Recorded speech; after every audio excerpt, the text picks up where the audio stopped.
¿Qué tal? ¿Cómo están amigos y amigas de esta comunidad? Ustedes se han preguntado cuánto cuesta su trabajo, no tanto cuánto les pagan, sino cuánto representa su productividad para el patrón, cuánto realmente significa la labor que están haciendo.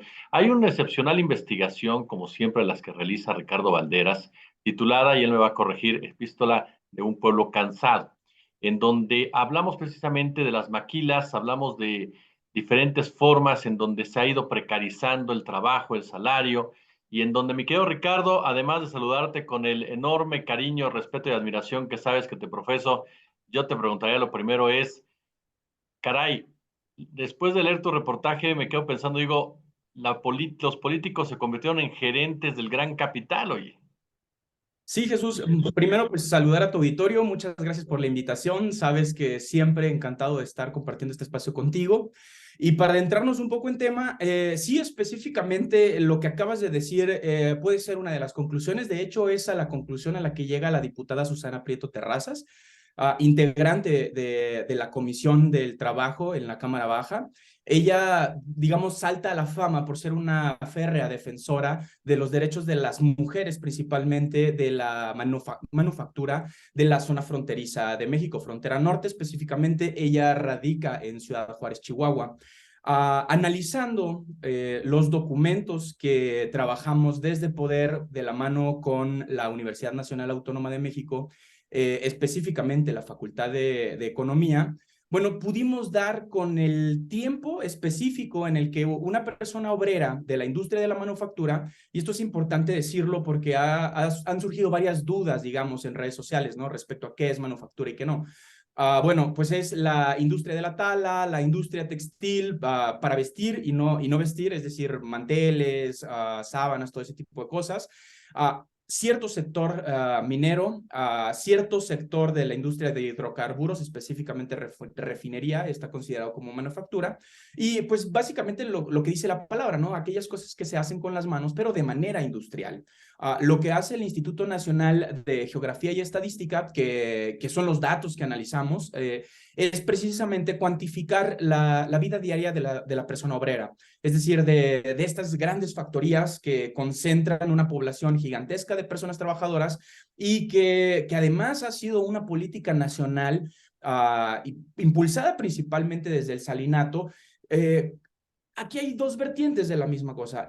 La primera hipótesis es que se lanza el proyecto de maquilas en la zona norte, fronteriza, para detener el flujo migrante, ¿no? Es decir, aquellas personas que estaban en búsqueda de empleo, pues se detenían en la frontera a través de acceso, fácil acceso a trabajos que no requerían de especialización o de mucha documentación. Posteriormente, tras la firma del Tratado de Libre Comercio, bueno, esto cambia y la industria de la manufactura se tiene que poner en línea, ¿no? Y esto implica, pues, los papeles, ¿no? Es decir, ya no se puede contratar personal extranjero. Y a raíz de esto es que la población empieza a modificarse. Bueno, ¿qué encontramos a grandes rasgos? Es que en promedio, esta población de la que estamos hablando, es decir, la que habita estos colosos de concreto, estos colosos de la producción, en la apocalíptica cantidad de 24.6 minutos produce el valor total de su salario. ¿Qué quiere decir esto? Se calculó, el Instituto Mexicano del Seguro Social, el Infonavit, se supuso que solamente trabajan 8 días a la semana, es decir, que no hay horas extra. Se supone también que todas tienen las prestaciones, que todas las personas que habitan este lugar tienen prestaciones, seguridad social. Y bueno, el resultado es este, ¿no? 24, 25 minutos si queremos ser bondadosos con la industria. El resto de jornada laboral, este es un cálculo por día, lo que nos permite hacer una generalidad. ¿Por qué? Porque si tú tienes el cálculo del día, al final de la quincena o al final del mes, si tú lo sumas, el número sigue siendo el mismo. Entonces, en promedio en el país, una persona que trabaja en la industria de la manufactura en tan solo 25 minutos produce el valor total de su salario. El resto es lo que en economía política se conoce como plusvalía, es decir, dinero que se va directamente libre de paje lleno para el patrón. Que ese dinero pues se va a utilizar evidentemente en un porcentaje en reinversión, pero otro gran porcentaje es el que se quedan estas grandes industrias que no hacen otra cosa más que extraer los recursos naturales. ¿Por qué digo esto? Porque hay un gran ejemplo para poder visualizar el tamaño del problema, ¿no? Tenemos, por ejemplo, el caso de la minería metálica y no metálica en el caso de Sonora, ¿no? Que tiene una alta concentración de la industria minera. Bueno, el río Sonora, que ya es, digamos, popularmente conocido por el derrame del lixiviado de cobre en México, resulta ser la multa más alta que se ha impuesto en la historia de las violaciones al derecho al medio ambiente en México. Haciendo el cálculo, la multa que se le imputa a Grupo México por contaminar el río Sonora equivale a entre 2 y 4 centavos por poblador. ¿Qué puedes hacer políticamente hablando con esta suma? Absolutamente nada. Y Claro. entonces, cada que aparece un programa para revivir el río, para limpiar el río, para generar desagüe, todo aquello que tenga que ver con la subsistencia de la ciudadanía, de los habitantes, de toda la gente que circunda el río Sonora, ¿de dónde creen que sale ese dinero? De los impuestos. Entonces, no solo se están quedando con la vida del trabajador, de la vida de los mineros, de la vida de todas las personas que trabajan en la manufactura, sino que cada que pagan un pan, cada que se suben al transporte, cada que graban, cada que dan dinero al erario, ese mismo dinero de su mismo salario, al final del día está pagando pavimentos, está pagando luz, está pagando la limpieza del río que la empresa contaminó. Les quitó la vida, les quitó la salud, les quitó el medio ambiente y además se enriquecieron con su tiempo. Este es el tamaño o cómo podemos dimensionar el por qué es importante calcular lo que en economía política se llama tasa de explotación laboral.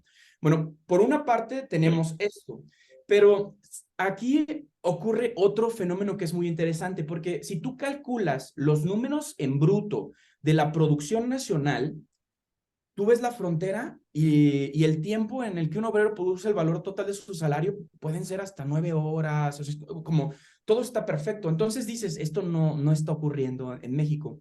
Sin embargo, aquí hay otro fenómeno que es el de las exportaciones. Todo lo que produce la industria en la zona fronteriza se exporta, principalmente a Estados Unidos.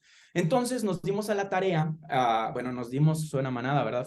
Fue la universidad, la Universidad Nacional Autónoma de México, quien busca los datos del valor de las exportaciones y entonces sí que pudimos hacer el cálculo de lo que ellos producen, cuánto vale, en cuánto se vende. Como es una divisa diferente, entonces lo que ellos producen vale mucho más que en el resto del país. Por eso cuando tú calculas las exportaciones, el valor de las exportaciones, te das cuenta que no solo cumple con estos 24.6 minutos, sino que se va hasta el 300% más por encima de la media nacional.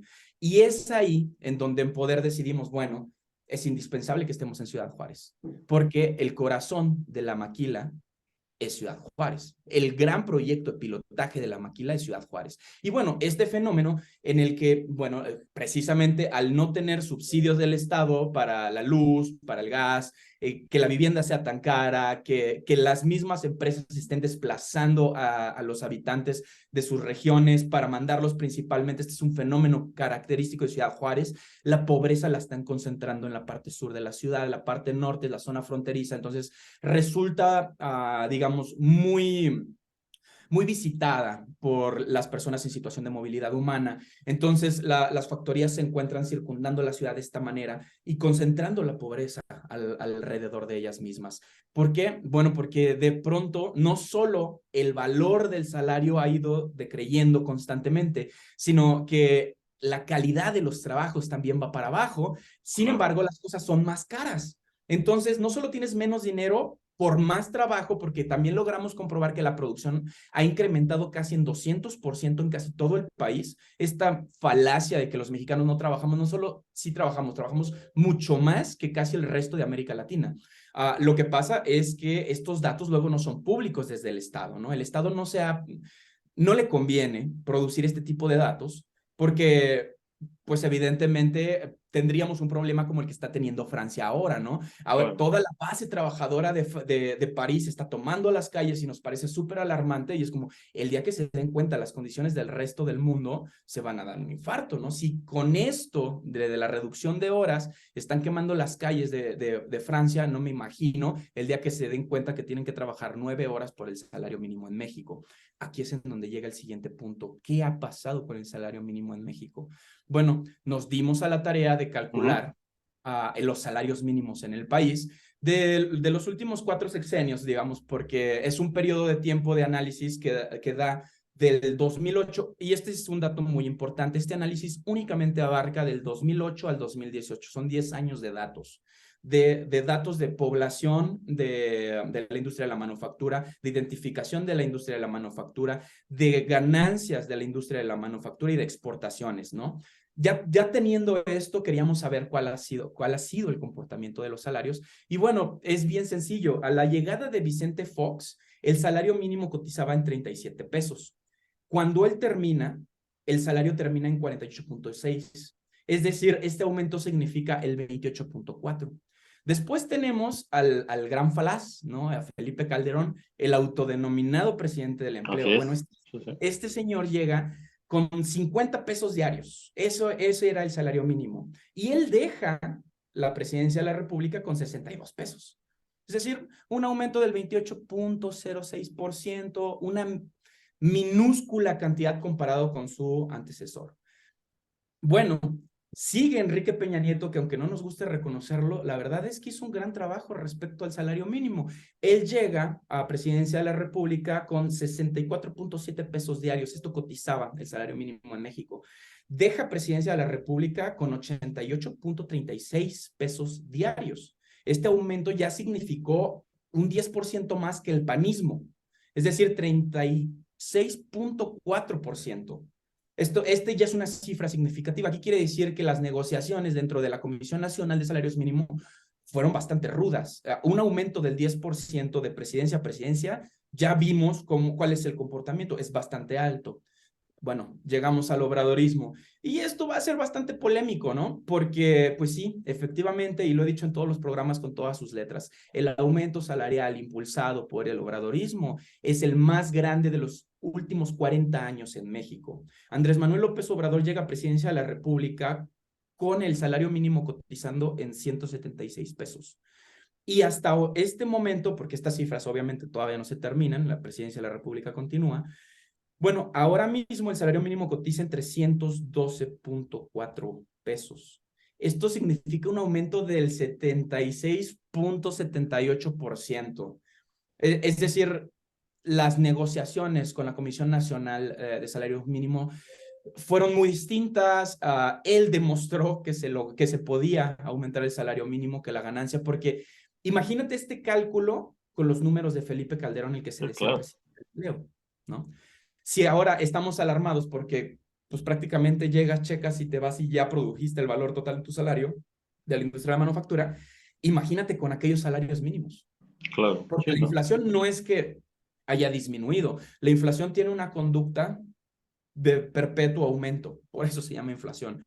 Entonces, el único presidente que de verdad tuvo una discusión seria sobre, porque hay que recordar esto, la Ley Federal del Trabajo estipula que el valor de la producción tiene que ser equidistante al valor de la ganancia. Esto lo dice la Ley Federal del Trabajo, es decir, lo que yo produzca tiene que ser justo a lo que tú ganes con lo que yo produzca. Sin embargo, curiosamente, en las leyes corporativas o las leyes que rigen todo lo que tiene que ver con el empresariado, pues no hay ninguna que obligue a las empresas ni nacionales ni extranjeras a reportar las ganancias netas ni brutas, ¿no? de la industria. Entonces, lo que nosotros tuvimos que hacer es, la industria del maíz produce tantos millones de pesos. Bueno, segmentar, ¿no? Es decir, hacer divisiones, cuántas industrias del maíz hay y sacar promedios. Esa es la manera en la que hicimos el cálculo, porque simplemente las leyes, insisto, con el discurso de Susana Prieto Terrazas, están fabricadas para beneficiar a la industria. Y esta es la realidad de todo el país. Claro. Este mismo tiempo puede variar de entidad a entidad, pero el promedio es 24.6. Entonces, ahora mismo podemos poner a discusión en el sitio web en donde publicamos esto, están los datos abiertos. Y ves información del INEGI, de Banxico, es decir, es información que ahí está, que es pública y que lo único que hay que hacer es bajar el manual que ya pusimos público y hacer tus propios cálculos y tener esta discusión seria si podemos obligar a la industria a reconsiderar este diálogo que ya se tuvo sobre jornadas de 4 días, por ejemplo, ¿no? Que ya sabemos que sí se puede por estos números, o simplemente un aumento real o un aumento a la base trabajadora que les dé subsistencia, aunque yo creo que debería de ser ambas, porque no solo es ganar más y poder comprar más cosas, sino el tiempo de ocio es una lucha obrera, el descanso es una lucha obrera, el derecho al distanciamiento es una lucha obrera. Entonces, todas estas discusiones son posibles a raíz de este tipo de cálculos. Por eso es importante mantener la discusión sobre los derechos laborales y pues recordar sobre todo a la audiencia que eso es lo que ha pasado mucho, ¿no? Hay un montón de gente protegiendo al empleador, protegiendo a la industria y ¿cuándo nos vamos a proteger nosotras, ¿no? Nosotros.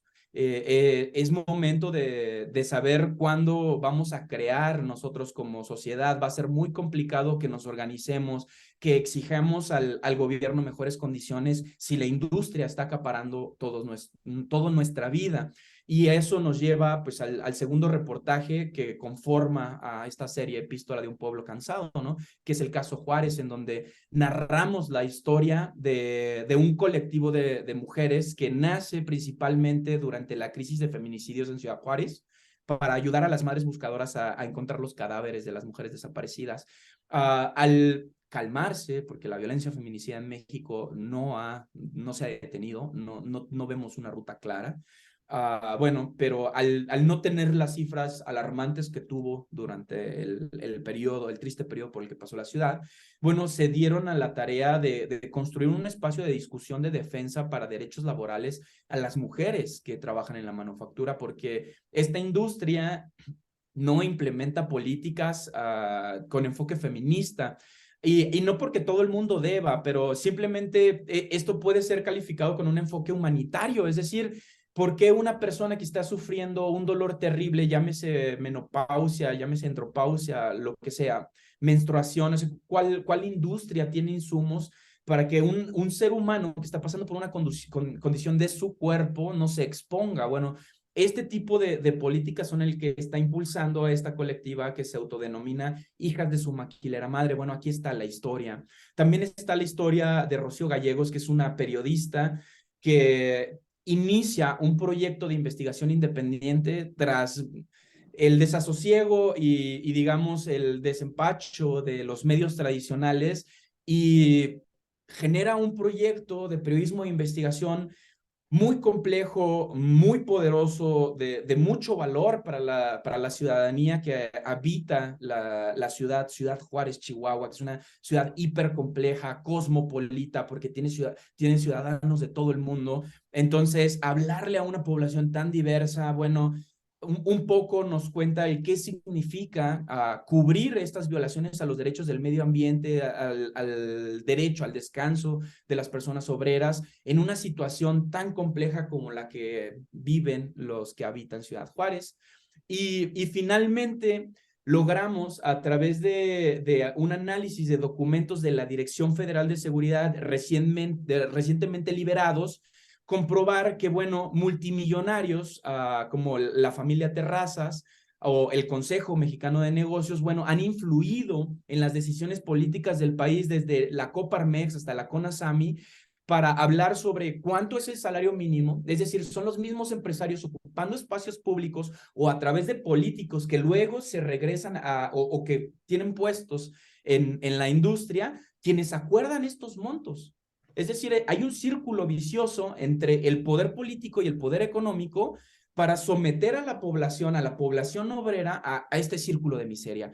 Eso es lo que prueban los documentos de la Dirección Federal de Seguridad. A grandes rasgos, esta es la investigación, Jesús. Una investigación, como siempre, magistral, mi querido Ricardo Valderas.